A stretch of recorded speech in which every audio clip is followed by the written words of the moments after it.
Okay.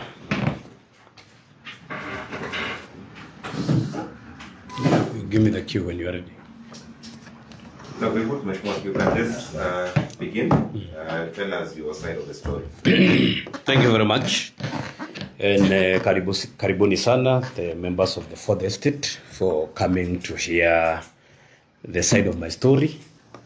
I was accused by the former deputy president, and I'm here to give my side of story. And first of all, let me condemn the incident that we all saw at Witima ACK Church in Odhaya, Karema Ward. It was an ugly incident that should not happen in this country.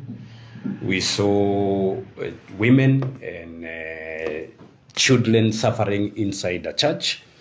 That is not the country we want, and that is not the kind of politics we want to do. So I strongly condemn that incident. We should not use women and children for our politics. And let me say this: Kenya must not be dragged into politics of lies, intimidation, and manufactured chaos. I will not be distracted by propaganda designed to create noise and confusion.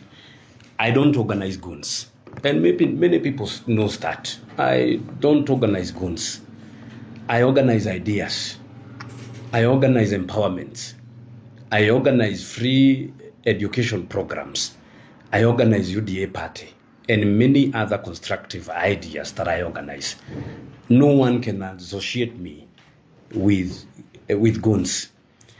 Claims that violence was planned from my home, or that criminals gathered or celebrated there, are deliberate political fiction. They are meant to shift attention from real leadership work. While others manufacture chaos, we are busy building solutions. Let us confront the real issues facing this country. Why is a former deputy president who holds no constitutional office moving around with a fake police vehicle complete with a siren? A former leader without an office cannot behave like a roaming state. Kenya is not a personal convoy. Under what authority does he move with armed individuals?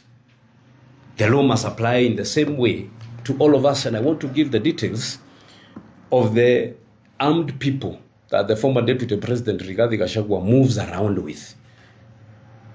A police constable under service number 113359. His name is William Karema Macharia. This police constable was interdicted in 2023, and he was charged in Mavoko Law Court for misusing his firearm and ammunition. He was colliding with criminals, giving out his firearm for criminal activities. And the constable William Karema Macharia was interdicted and charged in Mavoko Law Court. I have the documents here, which I will share with all of you. And in 2023, Rigathi Gachagua, as deputy president, he brought back this police constable through back doors to the service. And when he got out of the office, he went with this police constable. This police constable is armed. He has been moving around with him. This police constable, together with Mr. Kufai, the official bodyguard for the MP for Mohoro, Honorable Kuhuhia, they have been organizing how to get tear gas for, of course, their drama.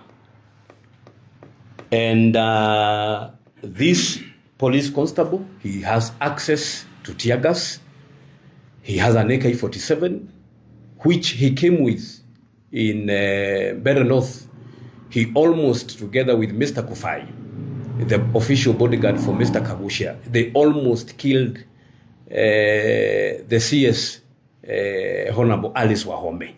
And when we nabbed their phones, they were communicating with the Honorable Kuhuhia and other goons which they had brought to Mbere North, and they were tracing the movements of CS Alice Wahome. The goons that were brought, some of them with guns, they are private licensed gun holders. They are organized by this police constable, William Karema Masharia. He is the one who organizes private armed gun holders to come and guard Rigathi Gachagua. The goons that were seen yesterday, and you know, Rigathi Gachagua in his first photo, he posted goons entering inside the church. One of the goons he posted as a goon, he was later seen escorting him outside the church. So I'm asking Rigathi Gachagua, let us play peaceful politics. Come and sell your idea to the people. Let us stop stage managing things for mobilizing sympathy. We can do better. Why are churches being turned into political battlegrounds? Churches are for worship, not political combat. Why is one man allowed to move around with known goons? In Mbere North by elections, the goons even removed a long-serving member of the church from the service, beat him up, and he was admitted for over 7 weeks to get treatment. Police should arrest those goons.